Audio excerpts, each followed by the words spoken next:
2019년도 또 한 해도 여러분들과 함께 하나님 앞에 예배자로 나가기 위해서 너무나 감사하고 하나님 앞에 영광을 올려드립니다. 여러분들 하나님의 예배를 통해서 하나님 앞에 진정한 마음으로 마음과 뜻과 정성을 다해서 한 해 동안 열심히 나간 줄 믿습니다. 마음이 뜨거우셨나요? 이쪽만 옷이 새신자만 뜨겁네요. 예, 감사합니다. 또 우리 특별히 우리 독일 형제자매들에게 감사를 드립니다. 우리 라파엘, 바하, 또 우리 슈테판, 야콥, 우리 페터, 한스 여러분들에게 정말 함께 예배드리게 돼서 감사합니다. 뭐지? Ihr Seite, Gastgeber, ja, uns nein. Ich danke Ihnen herzlich und 2019 mit euch zusammen 고테스를 zu feiern. 우리 박수로 한번 격려하라. 감사합니다. 감사합니다. 축하합니다.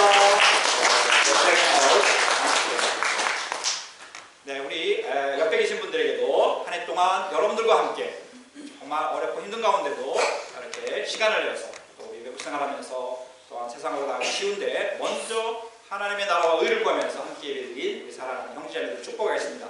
감사합니다. 사랑합니다. 축복합니다. 인사하겠습니다. 감사합니다. 사랑합니다. 축복합니다. 네, 우리 다음 주부터는 이제 대강절이 시작됩니다. 사실 이제 스칼라라고 이 재단 본은 사실은 이제 오늘까지 초록색이고요. 다음 주부터는 이제 오늘 제가 보라색인지 모르겠습니다. 대강절부터는 이제 예수님의 고난이 아니라 예수님 이 땅에 오신 것이 사실 그게 예수님 내려놓으심이잖아요. 그래서 비탄의 색깔인 이제 보라색으로 다음 대강절을 시작하겠습니다. 오늘 저는 본 말씀 맞들어서 잘 살 것입니다 라는 제목으로 함께 은혜를 나누고자 합니다. 구약에서 가장 드라마틱한 인생을 산 사람이 누군가를 생각해보면 우리 모세를 얘기할 수 있습니다. 모세는 정말 인생의 드라마틱한 그런 삶을 살았습니다. 그분이 이제 시편에서 한 편의 기도문 시편을 썼습니다. 시편이 다 다윗이 쓴 것이 아니죠. 고라의 자손들도 썼고 했는데 아무튼 모세가 쓴 한 편의 시편이 있는데 그 시편이 시편 90편입니다. 하나님의 사람 모세의 기도라는 그런 작은 제목이 달린 시편입니다. 이 시편에서 모세는 인생의 허무함과 덧없음에 대해서 노래하면서 동시에 하나님의 도우심, 하나님의 은혜를 간구하는 그러한 기도를 하나님께 올려드립니다. 모세는 120살을 살았습니다. 그는 히브리인으로서 이집트에서 태어났습니다. 요셉과 야곱이 이집트로 내려간 다음에 400년의 시간이 흐른 다음에 이 모세가 태어났습니다. 요셉은 국무총리로서 아주 좋은 고센 땅을 이제 자기 아버지와 형제들에게 나눠줘서 정말 부유한 그런 시작을 할 수 있었습니다. 그러나 시간이 흘러가면서 이 이스라엘 백성들이 히브리인들이 핫비루들이 너무너무 아주 근면하고 잘 살고 지혜롭고 하나님을 섬기기 때문에 숫자도 많아지고 또 잘 사니까 이 이집트 사람들이 두려움을 갖게 되었습니다. 여러분들 다른 나라에서 산다는 것이 쉬운 일일까요? 네, 쉽지 않습니다. 외롭고 어쩔 때는 친척도 없고 어쩔 때는 가진 것도 없고 어쩔 때는 물질도 없고 땅도 없고 가진 것이 아무것도 없는 그냥 홀로 서 있는 것과 같은 그런 경우가 많이 있습니다. 그래서 외국에서 살려면 힘이 좀 있어야 되죠. 그죠?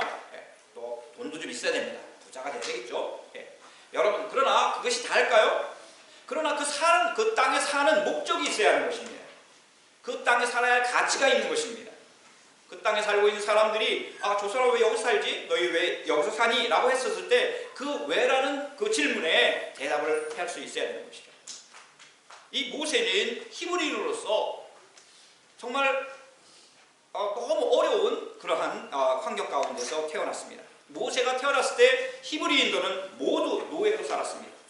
그리고 어린 남자아이들은 히브리인들 아이들이 있을 수가 없었어요. 왜냐하면 히브리 아이로 태어나면 그 아이들은 다 죽이게 되어 있었습니다. 그러므로 모세가 태어날 때 모세는 죽도록 태어난 거예요. 죽기 위해서 태어났다고 할 수 있을 정도로 너무너무 비참한 인생의 시작을 하게 된 것입니다. 태어나면 죽어야 되는 거예요. 여러분들이 말이 되는 것입니까? 내 인생이 시작과 동시에 죽어야 한다면 그것이 얼마나 의미가 없고 무가치한 삶이겠습니까? 모세는 그렇게 태어났어요. 근데 모세의 어머니가 이제 모세를 갈대 상자에 넣어서 그 나일강으로 쫙 흘려보내죠. 누가 있었습니까? 그때 이집트의 공주가 그곳에 있었습니다. 그 공주가 이 아이를 기를 수 있도록, 이 아이를 데려갈 수 있도록 엄마가 갈대 숲에서 이렇게 그 아이를 상자에 넣어서 보냈던 것입니다. 여러분들, 자기 아기를 아무리 그래도 갈대 상자에 어떤 상자에 넣어서 강으로 흘려보낸다는 것은 여러분, 그 엄마의 마음이 얼마나 찢어지고 정말 이런 비참한 인생이 어디 있겠습니까? 모세는 모르죠, 아기니까. 그런데 이 바로 모세의 엄마는 그렇게 이 아들을 흘려보냈습니다. 다행히 이제 그 이집트 공주가 이 모세를 건져내죠. 그래서 이름이 건져냈다는 뜻의 모세가 된 겁니다. 건져냈다는 것입니다. 건져냈다. 이름이 건져냄이에요. 그래서 이 모세는 정말 이제 공주의 아들로 입양이 되어서 새로운 인생을 살아가게 되는 거예요. 새로운 인생이 아니라 바로 이제 그렇게 시작이 되는 것이죠. 죽도록 태어난, 죽을 수밖에 없는 그 어린 아기가 정말 엄마의 지혜 때문에, 엄마의 내려놓음 때문에 공주의 아들로 입양이 되어서 40년을 당대의 최고의 문명이라고 할 수 있는 이집트의 왕자로서 40년을 살아갑니다. 그렇게 살고 싶으십니까?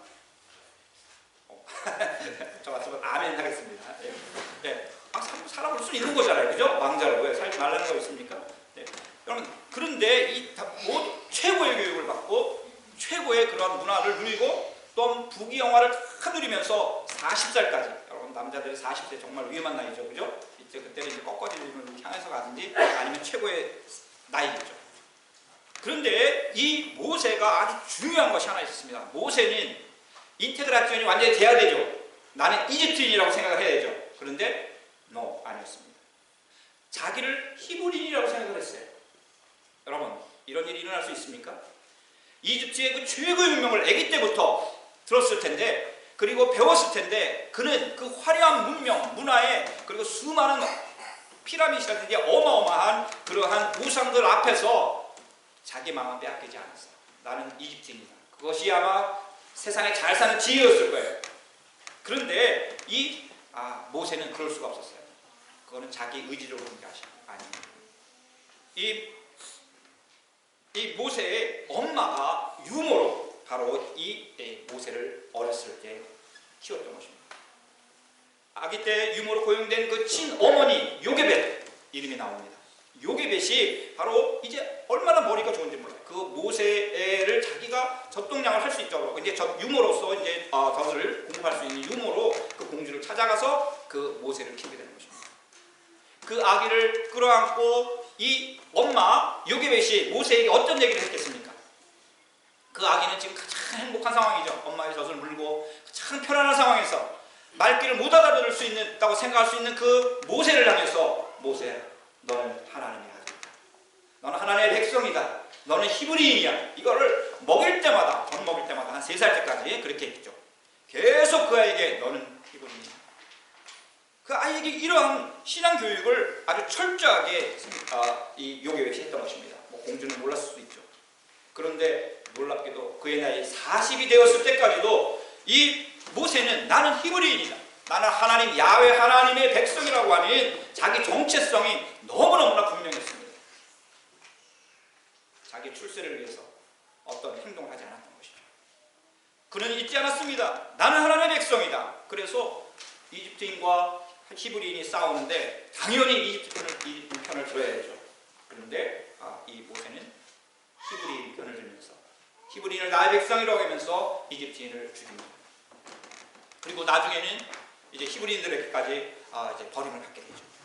그때 이 모세가 갑자기 이러다가는 자기가 한 행동에 대해서, 물론 자기가 히브리인이라는 생각을 하고 있었지만 자기는 지금 완전히 이집트의 왕자로서 그런 행동을 한 것입니다. 그런데 그는 자기 정체성에 혼란이 왔죠. 이집트인에게도 히브리인에게도 지금 어떻게 할 수 없는 상황에서 그는 광야로 도망갑니다. 무시당하는 자기 백성을 구하기 위해서 자기의 어떤 히브리인으로서의 정체성을 가지고 그가 행동했지만 그는 결국은 모든 것을 내려놓고 그 사소한 일 때문에 그는 이제 광야로 떠나게 되는 것이죠. 그렇게 광야로 가서 그는 목동으로 40년의 또한 시간을 보내고 있습니다. 여러분들, 왕자로서의 그 화려했던 것과는 완전히 180도 다른 광야로 가서 거기에서 결혼도 물론 했습니다. 그러나 목동으로 양들을 키우면서 외로운 시간을 늘 사막에서 보냈던 것이죠. 풀 조금 있는 곳으로 양들을 옮겨서 또 먹이고 돌아오고 먹이고, 그렇게 40년의 시간, 이제 80될 때까지 그는 이제 거의 할아버지가 될 수 있는 그런 나이까지 그는 그렇게 살았습니다. 이 모세는 얼마나 외로웠고 얼마나 절망적이었고 좌절하고 말도 안 되는, 내가 하나님의 백성이라는 것을 공적으로 고백해서 행동한 것뿐인데 자기가 당한 이런 삶에 대해서 굉장히 지금 좌절감 가운데 있었을 것입니다. 아마 깊은 우울증 가운데 있었는지도 모르겠어요. 바로 그 순간, 바로 내가 혼자 되었다고 생각하는 순간, 자기 백성에게도 버림을 당하고 자기가 의를 행하였지만 또한 그것조차도 인정받지 못하는 그 자리에서 이 모세는 하나님을 만나요. 모세가 하나님을 찾아간 것이 아니라 하나님께서 광야에서 홀로 외롭게 있는, 양을 키우고 있는 그 모세를 하나님이 찾아오시는 것입니다. 찾아오시는 하나님. 그것도 나이가 80이 되어서 이제는 기력도 많이 쇠하여진 그러한 목자 모세를 하나님께서 찾아오시는 것이죠. 그리고 그 모세를 부르십니다. 모세야, 너가 내 백성을 이집트에서 이끌어내거라. 당연히 모세는 나이한테, 하나님 무슨 말씀입니까? 저는 그런 거 할 수도 없고, 나는 말도 잘 못하고 지금 내 나이도 80입니다. 그리고 나는 무언가 의욕이 없습니다. 꿈과 비전 아무것도 없습니다. 나는 그냥 이 광야에서 양들이나 키우면서 하루하루 그냥 살아갈 뿐입니다. 라고 하나님 앞에 자기를 내세웠을 것입니다. 하나님의 부르심에 우리는 얼마나 많이 거절합니까? 그죠? 거절하는 건 너무 당연한 것이죠. 왜냐하면 자기를 정말 잘 알기 때문에. 모세는 극구 사양하고 나는 아무것도 할 수가 없다고 하는 철저한 자기 고백을 하고 그 외로움의 절대 고독의 자리에서 이제 하나님의 요청을 나인하는 것입니다. 솔직한 인간적인 모습입니다. 그때 하나님께서는 놀랍게도 바로 그 모세에게 나는 나다, 이빈이, 내가 바로 하나님이라고 하는, 나는 스스로 존재하는 하나님이라고 하는 하나님의 이름을 모세에게 가르쳐 줍니다. 성경 전체에서 하나님의 이름을 가르쳐 주신 장면은 바로 그 부분뿐입니다. 하나님께서는 이제 모세에게 하나님의 정체를 보여주시고 하나님의 동역자로 80의 나이에 절대 고독의 자리에 있는, 아무것도 가진 것 없는 그 모세를 찾아옵니다. 그리고 그 모세와 함께 하나님의 거룩한 구원의 역사를 시작하시는 것입니다. 여러분들, 하나님과 함께 하실 때, 하나님이 여러분에게 찾아오실 때에 네, 하나님 내가 여기 있습니다 하는 사람들 그렇게 찾기 어렵습니다. 그러나 바로 그 하나님 앞에 예 했을 때에, 야 했을 때에 하나님께서 여러분을 통해서 놀라운 하나님의 구원의 역사를 이뤄가게 해줄 줄 믿습니다. 여러분, 그런 사람, 여러분 바라보면, 나 바라보면 아무것도 못하죠. 비난만 받고 욕만 얻어먹고 너가 뭐냐고 조롱당할 수 있는 정말 외로운 고독의 자리밖에 내려갈 수 없는, 밑바닥까지 내려갈 수밖에 없는 우리들의 존재인 것입니다.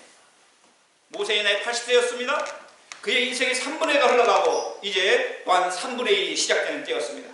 여러분들, 그런데 놀랍게도 모세의 80세의 그 나이는 바로 이때를 위함이 아니온지요, 에스더의 고백과 똑같은 그 고백이 그 자리에 있는 것입니다. 모세의 왕자로서의 40년, 목자로서의 40년의 그 시간이 헛된 시간이 아니었다는 것입니다. 이집트 백성들을 이해할 수 있고 이집트어를 술술할 수 있고 왕을 만나서 당당하게 하나님의 말씀을 전할 수 있는 그 능력이 모세에게 있었던 것이죠. 그리고 목자로서 그 아무것도 없는 사막에서 양들을 싹 몰고 가서 그들의 푸른 초장을 찾아서 그들을 먹여야 되고, 그 없는 사막에서 생수 오아시스를 발견해서 양들을 먹여야 되는, 말 못하는 그 양들을 끌어안고 사랑으로 끝까지 가야 하는 그 고독의 자리에 바로 40년을 이 모세는 훈련받았던 것입니다.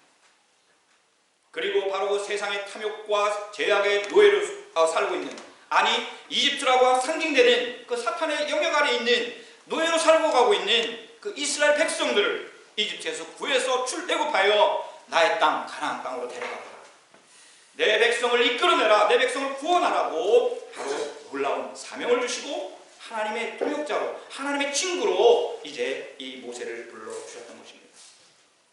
모세는 이제 하나님의 손에 이끌려 바로 그 놀라운 사역을 시작했던 것이죠.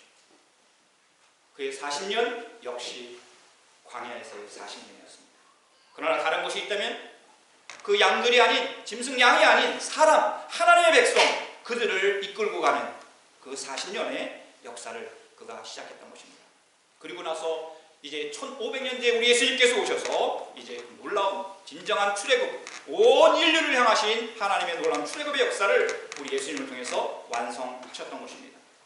바로 이 모세가 인생의 마지막 시간에 정말 자기를 돌아보면서 하나님 앞에 고백한 시편이 시편 90편인 것입니다. 깊은 인생에 대한 성찰과 지혜와 고백이 담겨져 있는, 자기의 모든 사역을 마치고 또 자기 인생의 120년을 돌아보면서 쓴 시, 그리고 하나님께 드려진 기도가 바로 이 시편 90편이었던 것입니다. 10절과 12절을 읽습니다. 우리의 연수가 70이요 강건하면 80이라고. 그 연수의 자랑, 내가 오래 살았습니다, 자랑하는데 그 자랑의 내용은 수고와 슬픔뿐입니다. 빠르게 지나가라니 마치 날아가는 것 같습니다. 시간이 얼마나 빨리 날아가는지 모르겠다는 것입니다. 그 가운데 하나님의 분노, 하나님의 애거가 얼마나 큰지 누가 알겠습니까? 하나님의 쫄은, 하나님의 진노의 그 능력이, 그 힘이 얼마나 큰지 누가 알 수 있겠습니까? 하나님, 우리에게 우리의 날을 세는 법을 가르쳐 주셔서 지혜의 마음을 얻게 해 주십시오. 하나님, 우리에게 지혜를 주셔서, 지혜의 마음을 주셔서 날 하루하루를 카운트하고 하루를 셀 수 있는, 잘라낼 수 있는 그러한 우리 지혜를 주십시오. 나를 세는 법을 가르쳐 주십시오 라고 이 모세가 기도하고 있는 것입니다. 여러분, 숫자 세는 거는 누구나 다 알죠. 우리 맨날 달력 보고, 애들이 더 달력 잘했죠. 하루, 이틀, 사흘, 내 생일, 자기 생일 있으면은 맨날 세죠. 모세는 날 세는 법을 지혜라고 말씀하고 있는 것입니다. 오늘의 의미, 오늘 내가 살아있는 의미, 이 시간의 의미, 삶의 의미, 내가 왜 존재하는가, 내가 무엇을 목적으로 살고 있는가, 나의 생각과 나의 영혼의 모습 하나님 앞에서 알아보고 한번 세매보는 것입니다. 2019년을 살아가면서 내가 어떻게 살아왔는지, 내가 어떻게 예배자로 살아왔는지, 어떻게 기도자로 살아왔는지, 또한 회사나 또한 일터에서, 가정에서 어떻게 살아왔는지, 자녀들에게는 내가 어떤 존재였는지, 우리 성도들에게는 내가 어떤 존재였는지, 목사에게는 내가 어떤 존재였는지를 한번 묻혀본다는 것입니다. 그리고 가장 중요한 것은 하나님 앞에서 바로 이 나를 계수할 수 있어야 한다는 것입니다. 나의 의미를 하나님 앞에서, 코람데오 포 하나님 앞에서 이 시간의 의미를 깨달아야 된다는 것입니다. 그래서 계속해서 15절, 17절, 10편, 90편에서 말합니다. 우리를 괴롭게 하신 날수만큼, 하나님 우리 너무 괴로웠어요. 하나님 근데 그것도 하나님 괴롭게 하셨죠? 하면서 우리가 재난을 당할 수만큼, 제가 재난이 너무 많았습니다. 그러나 하나님이 허락하시지 않으면 그 재난도 재난이 아니지 않습니까? 그런데 하나님 그렇게 하신 만큼 우리에게 즐거움을 주십시오. 우리에게 기쁨을 주십시오. 우리에게 의미를 주십시오 라고 이 모세가 기도하고 있는 것입니다. 그리고 주님의 종들에게 주님께서 하신 일을 드러내 주시고, 하나님께서 하신 놀라운 그 은혜들, 축복들을 다 드러내 주시고, 그리고 그 자손들에게는, 주의 종들의 자손들에게는, 하나님의 백성의 자손들에게는 하나님의 그 헤럴타이트 영광을 드러내 주십시오 라고 고백하고 있는 것입니다. 주 우리 하나님, 우리에게 은총을 베푸셔서 우리의 손으로 하는 일이 견실하게 하여 주십시오. 우리의 손으로 하는 일이 견실하게 하여 주십시오 라고 걷거듭 반복해서 시편에서 모세가 고백하고 있는 것입니다. 이 말씀과 상응하는 말씀이 바로 오늘 신명기 30장 말씀인 것입니다. 오늘 설교에는 제가 기록하지 않았지만은 신영균이라는 영화배우 아시나요? 지금 90세가 넘으셨어요. 저 어릴 때는 그 신영균 최고의 배우였습니다. 얼굴도 잘생기고 서울대 치대 나오셔가지고 치과 의사가 할 수 있었는데 그거 내려놓으시고 엄마가 뭐 치과 의사에서 편히 살지 왜 배우 하려고 그러냐. 그런데 이분이 배우가 너무 좋아서 배우를 다 내놓고 배우가 되었습니다. 근데 이분이 얼마나 성실한지 열심히 잘하고 주연 배우 하면서 수백억 원의 돈을 벌었습니다. 명보극장, 명보재화를 하고 그 소유주가 되었습니다. 근데 이분이 얼마 전에 그걸 다 영화계에 기증을 했어요. 그리고 최근에 제가 어느 중앙일보국 같은데 거기서 신문을 있을 건데 너무 놀라운 고백을 하는 걸 했어요. 이분이 기독교 신문이 아닙니다. 일반 신문 기자와 인터뷰를 하면서 성경을 암송을 쫙 하는 거예요.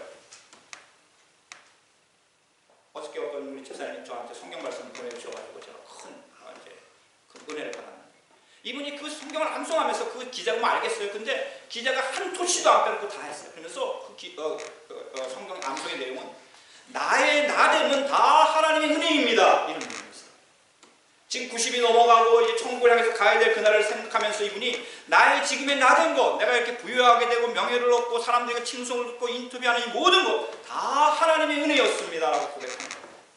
그리고 내가 죽을 때 내 무덤에 성경 한 권 딱 넣어주십시오 이렇게 얘기했어요.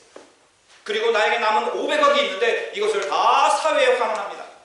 어려운 사람들에게 다 하나님께서 주신 은혜이기 때문에 거저 다 내놓습니다 라고 고백하는 것을 신문 기사에, 일반 신문 기사에서 제가 읽었어요. 그리고 진짜 큰 은혜를 받았습니다. 저희 교회 목사님 때문에 우리 젊은 소장, 저는 이제 소장은 아니죠. 근데 그 어린 목사들이 너무 마음을 아파하는, 저희 후배들이 마음 아파하는, 그래서 이제 성명서까지도 또 이제 내고 그랬지만은 정말 신영림 장로님 그분이 정말 저는 진정한 성직자다 이런 마음이 들었습니다. 정말 하나님 앞에서 정말 믿음 생활을 91세, 2세 때가 되도록 그렇게 내려놓을 수 있다면 그분은 정말 진정한 신앙이라는 것입니다.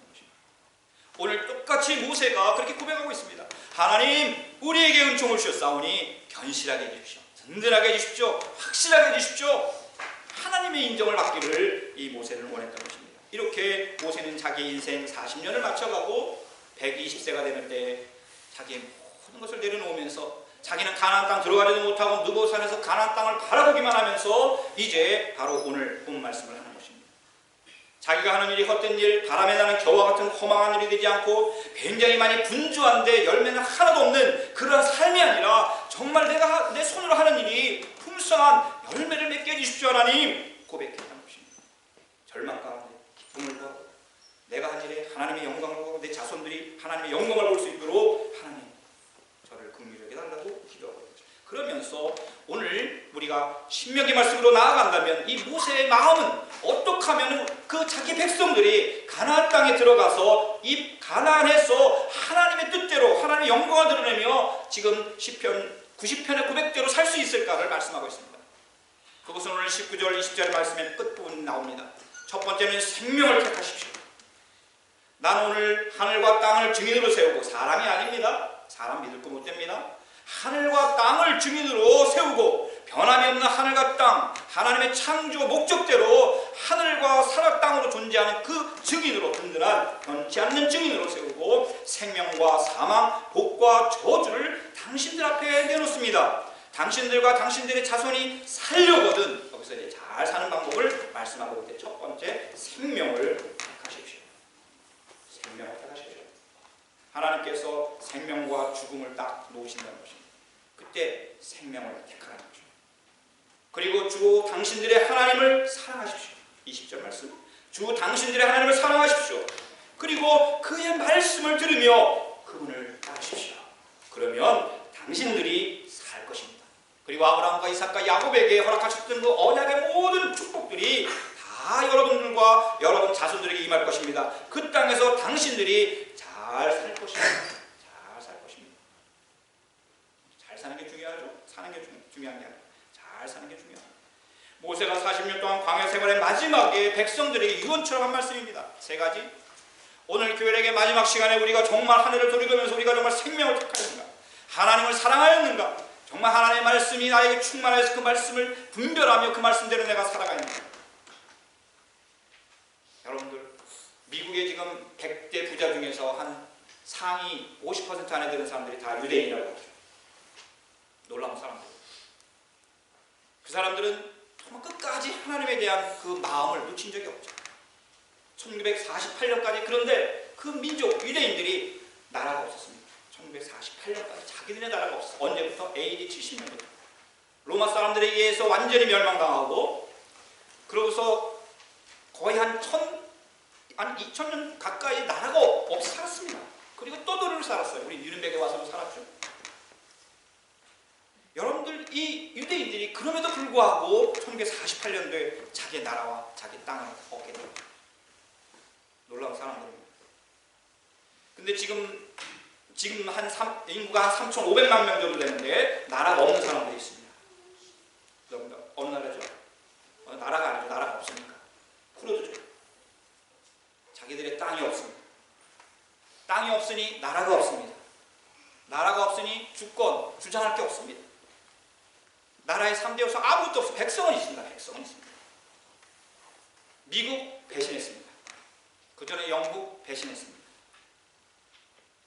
그리고 지금도 이웃 나라들의 공격을 받고 나라가 아닌 땅 살고는 있으니까 자기네 땅은 없지만 여기저기 치고받고 여기로 흘러다니고 저기로 흘러다니고 독일에도 100만 명이 넘게 한 150만 명의 쿠르드족이 와 있다고. 뉘른베르크 로렌츠 교회 앞에서 그들이 여러분 데모하는 거 보셨죠? 정말 우리 민족들, 전 우리 민족 생각나더라고요. 옛날에 일제시하의 독립운동 저렇게 하지 않았을까. 에얼랑의 후게네트 플라츠에 가면 그들이 또 자기 나라를 좀 어떻게 인정해달라고, 땅을 달라고 주장하고 있습니다. 다 배신했는데 지금 한 나라가 쿠르드족을 도와주고 있어요. 이상한 나라가 있습니다. 이스라엘. 이스라엘이 지금 쿠르드족을 도와주고 있어요. 종교도 다릅니다. 도와줄 이유가 없어요. 저는 지금도 그 퀘스천이에요. 왜 그럴까? 정말 그들이 자기가 나라가 없던 민족으로 2000년을 살았기 때문에 나라 없는 민족 쿠르드족을 생각해서 도와준다면 저는 정말 이스라엘은 착한 나라라고 생각합니다. 그럼 다른 목적이 있겠죠. 그런데 지금 쿠르드족이 가장 이렇든 저렇든 의지할 수 있는 나라는 이스라엘입니다. 왜냐하면 물질을 도와주고 자기네들을 뭐 지킬 수 있는 무기도 도와주고. 여러분들 유대인들을 보면서 정말 이들이 하나님을 사랑했지만 정말 그 하나님을 사랑하는 민족으로 끝까지 살았는가? 또 우리 퀘스천. 실질적으로 구체적으로 이스라엘 백성들이 참 위대한 민족이었고 착한 민족이었고 믿음이 좋은 민족이었다고 찾을 수 있는 부분이 거의 없어요. 출애굽기 마찬가지. 민수기 출애굽기에서 거듭거듭 불평하죠. 민수기 마찬가지입니다. 사무엘 상하, 열왕기 상하, 악한 왕들 리스트만 수록하죠. 사사기 마찬가지입니다. 하나님이 왕이신데 하나님만이 왕이신데 인간 왕 달라고 떼쓰죠. 하나님 화가 나셔가지고 그래 왕 만들어줬죠. 사울 실패했죠. 다윗 또 솔로몬 엉망진창이죠. 그리고 나라 분열되죠. 예언서는 전부 왕들의 잘못을 지적하는 것입니다. 백성들이 우상 숭배한. 이스라엘 백성들 보면 뭐를 거기서 우리가 배워야 할까를 생각해 보는 것이죠. 이스라엘 백성들만큼 완악하고 불순종하고 마음이 강팍하고 참 핑계가 많고 하나님 섬기는 애에 게으르고 우상을 찾아다니는 것에는 굉장히 발이 빠른 그런 민족이 없는데 왜 하나님이 이런 백성들을 끝까지 놓지 않고 그들을 통해서 하나님의 나라를 이루어 가시는지 정말 이해가 되지 않을 정도이죠. 그러나 또한 우리가 그런 성경을 읽으면서 은혜를 받는 것은 바로 거기에 하나님이 그날에 함께 하시고 자비를 베풀어 주시고 말씀하여 주시고 생명을 주시고 하나님 사랑을 또 받게 해주시고 하나님 사랑하게 해주시고 예배자로 부르시고 그러면서 동시에 우리들의 모습이 참 많이 닮아있다는 것을 성경을 읽으면서 은혜를 받습니다. 모세는 이제 죽음을 앞에 두고 마지막 이스라엘 백성들을 너무너무 잘 알기 때문에 40년 동안 경험하면서 이스라엘 백성들은 저런 사람이라는 걸 너무 잘 알았기 때문에 오늘 본문에서 말씀하는 것입니다. 보십시오. 내가 오늘 생명과 번영, 죽음과 파멸 두 가지를 딱 여러분이 놓습니다. 축복과 저주를 놓습니다. 여러분 둘 중에 하나를 선택하십시오. 선택은 내가 하는 것입니다. 하나님께서 축복을 내놓으셨고 죽음을 얻으셨을 때에 선택은 내가 하는 것입니다. 그래서 책임은 내가 지는 것이죠. 하나님께 핑계서는 안 되는 것입니다. 내가 오늘 당신들에게 명하는 대로 당신들의 주 하나님을 사랑하고 그의 길을 따라가며 그의 명령과 규례와 법도를 지키면 당신들이 잘 되고 번성할 것입니다. 하나님의 말씀을 듣고 하나님의 말씀이 무엇인가를 깨닫고 세상 정보와 얄팍한 어떤 판단력이 아니라 하나님의 말씀을 가지고 판단하고 그 하나님의 말씀에 순종해서 나아간다면 그리고 하나님을 사랑한다면 여러분들 정말 잘 될 것입니다. 하나님의 축복은 바로 이 자체를 축복이라고 말씀하는 것이었어요. 땅의 축복 주시려면 중국을 주시든지 인도를 주시든지 미국, 아메리카를 주셔야죠. 그 조그만 강원도만한 땅. 그러나 바로 그곳에서 이스라엘 백성들은 온 세계를 경영하는 축복의 자리가 바로 하나님의 말씀으로 거기 임했던 것입니다.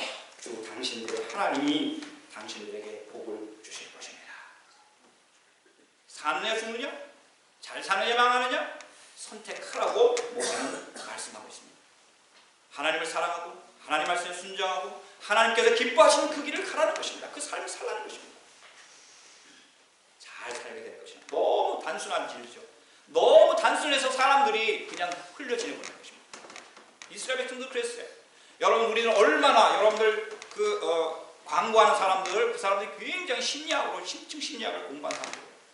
그리고 우리들의 칼라, 우리들이 볼 수 있는 것, 우리들의 시각도 보통이 아니거든요. 그래서 우리들의 시각보다 100분의 몇 초 안에 우리들의 판단력이 딱 서버리거든요. 세상의 화려함은 우리의 눈과 마음을 순식간에 사로잡습니다. 그 전문가들이에요.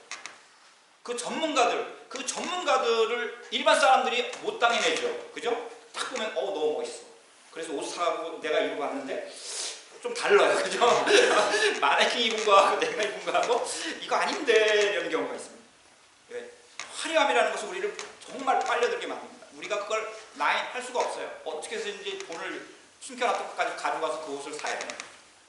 세상의 유혹들은 그렇습니다. 얼마나 그런 유혹들이 많은지 몰라요.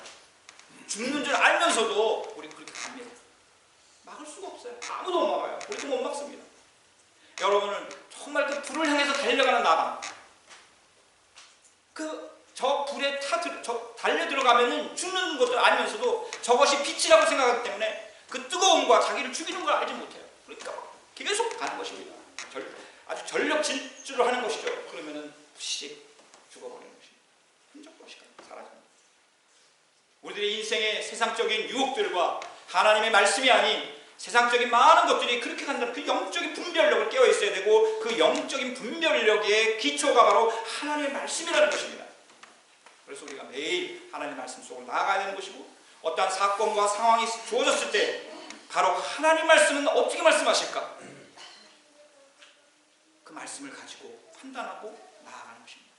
산상수훈에서는 어떻게 말씀하셨나? 고린도전서 13장에서는 어떻게 말씀하셨나? 우리 예수님이 이 시간에 어떻게 하셨을까? 도무지 난 모르겠어. 천국까지 그냥 가는 것입니다. 오직 우리 창조주이신 하나님만, 나를 창조하시고 나의 모든 것을 아시는 하나님, 내 심중 깊은 곳까지, 나의 진정성, 나의 모든 깊은 곳까지 아시는, 사람을 속이고 거짓말하는 그런 인간들이 아닌 그 마음 깊은 곳까지 하나님을 속일 수 없는 그런 우리 창조주 하나님만이 우리를 이 세상이 아닌 영원한 하나님의 백성으로 인도해 주시고 축복해 주실 줄 믿습니다. 선택은 우리가 하는 거예요. 그런데 이 선택조차도 내가 생명을 택하고 번영을 택하고 하나님의 축복을 택하는 것, 이거조차도 하나님의 은혜입니다. 그래서 신영주 고백이 너무 멋있는 거예요. 하나님의 은혜입니다. 내가 이것을 선택했으니까 내가 선택했어요. 그래서 내가 구원받습니다. 내가 선택한 것조차도 돌아보니 하나님의 은혜였습니다. 2019년 교회의 마지막 날, 모세는 우리에게 말씀합니다. 생명을 택하십시오. 당신들과 당신들의 자손들이 살려거든 생명을 택하십시오. 생명을 택하십시오. 죽음 또한 죽을 것들 아무 쓸모없는 것을 향해 나아가지 마십시오. 그리고 하나님을 사랑하십시오. 하나님을 사랑하십시오. 그리고 하나님의 말씀에 늘 귀 기울이면서 하나님께서 기뻐하신 그 길을 따르십시오. 그러면 당신들이 살 것입니다. 아브라함과 이삭과 야곱에게 약속하신 맹세하신 그 땅에서 여러분들 잘 살 것입니다. 시편 90편 1절에서 주님은 대대로 우리의 거처이셨습니다. 산들이 생기기 전에, 땅과 세계가 생기기 전에 하나님이 우리의 거처셨다는 것이, 하나님께서만이 내가 머물 그 가나안 땅이라는 것을 보여주신 것입니다.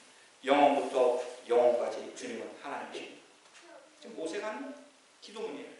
모세는 가나안이 하나님 내가 거할 축복의 땅이라고 얘기하지 않았습니다. 땅은 중요하지 않습니다. 내가 어디 있는지 중요하지 않습니다. 내가 광야에 있건 어디 왕자의 집에 있건 중요한 것이 아닌 것입니다. 하나님이 계신 그곳, 하나님과 나 1대1 대면하는 그 자리가 바로 축복의 자리라는 것입니다. 시편 90편 12절, 우리에게 우리의 날을 세는 법을 가르쳐 주셔서 지혜의 마음을 얻게 해 주십시오. 오늘 한 해 동안 52주일을 신실하게 예배자리에 나아가는 우리 사랑하는 모든 성도님들에게 하나님의 생명과 사랑과 말씀으로 잘 사는 축복의 사람들이 다 되시기를, 지혜자들이 되시기를 예수님의 이름으로 간절히 축원을